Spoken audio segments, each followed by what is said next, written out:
Hello! Isang magandang hapon mga kasari-sari ko dyan. Kumusta po ang inyong tindahan? Maganda ba ang kita, Sisi? O, nakikita ko ngiti-ngiti ka. Siguro, Sisi, naabot mo na yung quota mo sa tindahan mo, ha? At syempre pa, bago ako magsimula sa ating topic na napakaganda, pahingi naman ng subscribe, Sisi, ha? Brother, nanonood ka sa Ate Tintin, pahingi naman ng subscribe. At saka syempre, palike na rin ang video na ito kung sa tingin mo ay tama o sa tingin mo ay may idea ka. At syempre, pa-share na rin, ha. Sana ay dumami-dami pa tayo. At syempre, salamat sa new subscriber ko. At syempre, maraming salamat din sa mga datihan kong subscriber na laging nanonood kay Ate Tintin. Maraming salamat po kasi alam ko yung na-share ko sa inyo, alam ko darating ang panahon meron na kayong magagamit o may idea na kayo kung sakaling kayo ang dumating sa ganong sitwasyon na aking ibinabahagi sa inyo, mga kasari. So eto na, gaano mo kasiguradong ikaw na nanonood sa akin na may tindahan na ang iyong tindahan ay stable na kahit bago pa lang masasabi mo, Ate Tin, kahit na wala pang isang taon ang tindahan ko, matatag na ito. Syempre, number one dyan, masasabi mong ganyan na ang iyong tindahan, na ang ating munting negosyo, na ang munting negosyo ng mga nasa masa ang pamumuhay, tayo yun. Kapag dumating ang bills natin, hindi na tayo kinakabahan, nakakapagbayad tayo ng on time, kasari-sari test ko dyan. No, di ba? Dati ako, nung nagtatrabaho pa ako, pag dumating yung tubig tsaka kuryente, nako, hindi ko pa ito schedule ng sahod. Paano ba yan? O, di ba? Pero ngayon, pag dumating yung ilaw tsaka bill ko sa tubig, nasasabi ko na lang, ang laki naman ng bayarin ko. Pero may pambayad na ako, hindi na ako nangangamba. So, isa yan sa senyales na okay na ang tindahan mo. Pangalawang senyales, dagdagan pa natin, syempre, kapag ikaw ay nakakapag-ipon na. Hindi tayo magsasabi na, ay malaki ang ipon ko, Ate Tin, ay maliit ang ipon ko, Ate Tin. Hindi yun. Nakakapag-ipon ka kasi alam mong ugali mo na yun dahil kailangan yun. Dapat yun ang ugaling meron ka. Kaya masasabi mo na, tindahan ko, Ate Tin, kahit maliit yan, okay yan. Malakas ang lubong sabihin yan kasi may ugali kang ganun. Marunong mag-ipon. Diba? May ipon kahit pakonti-konti, kahit pabarya-barya. Katulad si Ate Tin, kahapon, nagamit ko yung emergency fund ko kahit na maliit pa lang yung naiipon ko sa emergency fund ko. Kahapon, mga kasari, galing ako ng doktor, 2 doktor yung aking dinalaw. Miss na miss nila ako. Una kong dinalaw, doktor ng mga mata ko. Ito, bagong salamin. 1.5 din ito.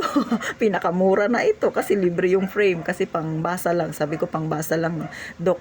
Kasi nga malinaw naman yung mata ko kahit nagda-drive ako. So ang kailangan ko lang ay pambasa. At saka pag nag-i-scroll ako sa Facebook sa aking cellphone o ganon, sa YouTube ganon.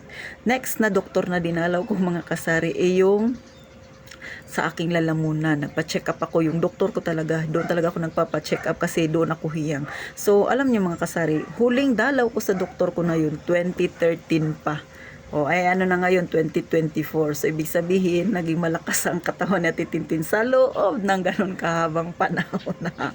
Okay lang na may mga lagnat-lagnat, mga sipon-sipon. Kasi ako talaga, hindi ako pala inom ng gamot. Kaya, hindi rin siguro ako masasakitin. Kaya, salamat sa Panginoon. Pero, kahapon, kailangan ko na magpa-check up kasi lalamunan ko yung nakasalalay.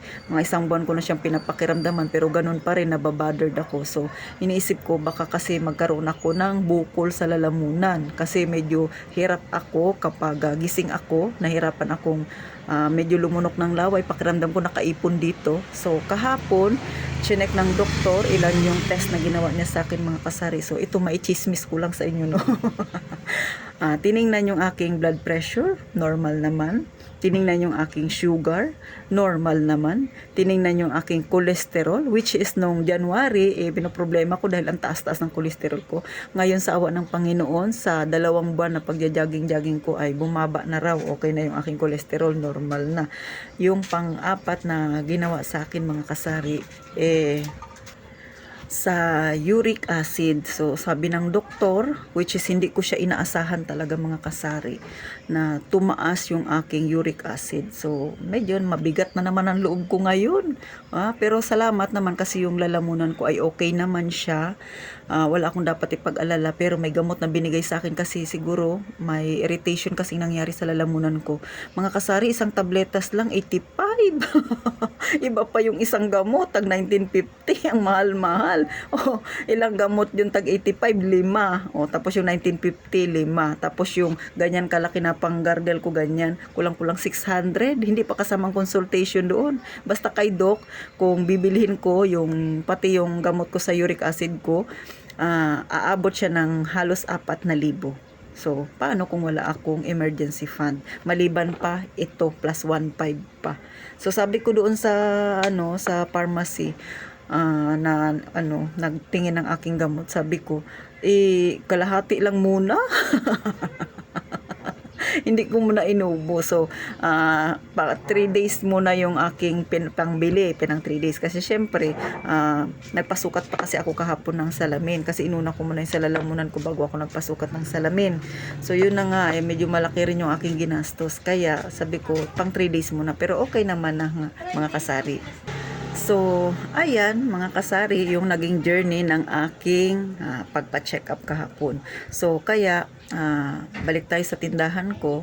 Masasabi ko matatag na talaga yung tindahan ko kasi mga kasari, kung sa bills okay na ako. Meron din akong ipon para sa luho ko, sa alahas. Yan ang aking bisyo. So, iba yung ipon ko na yon, hindi ko siya ginagalaw. So, meron din akong ipon para sa pang-permit ng aking tindahan, para sa susunod na taon. So, hindi ko rin siya ginagalaw. So, nakakakuha ako ng ipon ko naman para sa aking emergency fund, which is yung kahapon na gamit ko. So napakahalaga talaga na may ipon ka, na magkaroon ka ng disiplina sa sarili mo. Kahit masasabi mo maliit lang yung negosyo mo, o kahit na simpleng empleyado ka lang, ang mahalaga matuto ka mag-ipon pa konti-konti. Kasi katulad sa akin mga kasari, ang tagal ng panahon bago ako nakabalik sa doktor na yun. So 2013 tapos 2024 na ngayon. So pero yung gastos ay hindi biro. Sa mga mapera dyan, syempre maliit lang yan na halaga. Pero sa mga kagaya nating nasa mas ang pamumuhay, na kahit ang 1,000 ay mahalaga na, malaking bagay na yun mga kasari. Kaya nga sabi ko sa inyo, masasabi ko talagang matatag ng aking tindahan. Sa totoo lang, napakarami ng pinagdaanan ng tindahan ko. Nang pag-uumpisa pa lang ng aking tindahan, unang problema nga nabungad ko ay marami kami dito. Diba? So magkakatabi-tabi kami. So pagbukas ko pa lang, yun na yung problema ko. Pangalawang naging problema ko, naranasan ko yung halos malugi yung aking tindahan. Halos nag 50-50 talaga yung laman ng tindahan ko. Pero nakabawi naman ako, nakabangon ako. Sumunod, nung nakabangon ako, naging okay ng tindahan ko. Yung aking GCash naman ay nahack. So, malaki rin halagang nakuha sa akin, na sa mahigit 3,000 rin. So, isipin mo na lang mga kasari yung perang na ilabas ko, di ba? Na hindi ko rin naman halos napakinabangan. Next, ito nga, yung nangyari sa akin ngayon, yung sa aking emergency fund. Kaya kahit nasabi natin maliit lang ang aking naipon paunti-unti, pero lalaki rin yan, lalago din. At ito na nga, inani ko na nga. So, umani rin ako ng sakit.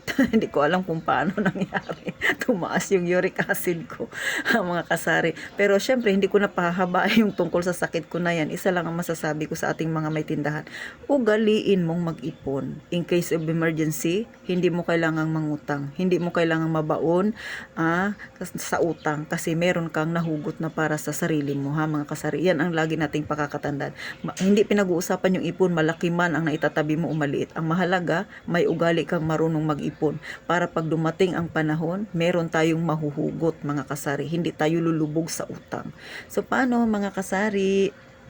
Sana kahit papano kinapulutan ninyo ng aral at sana nakapag-enlighten sa inyo mga kasari-sari ha. So paano? Mag-iingat tayong palagi mga kasari.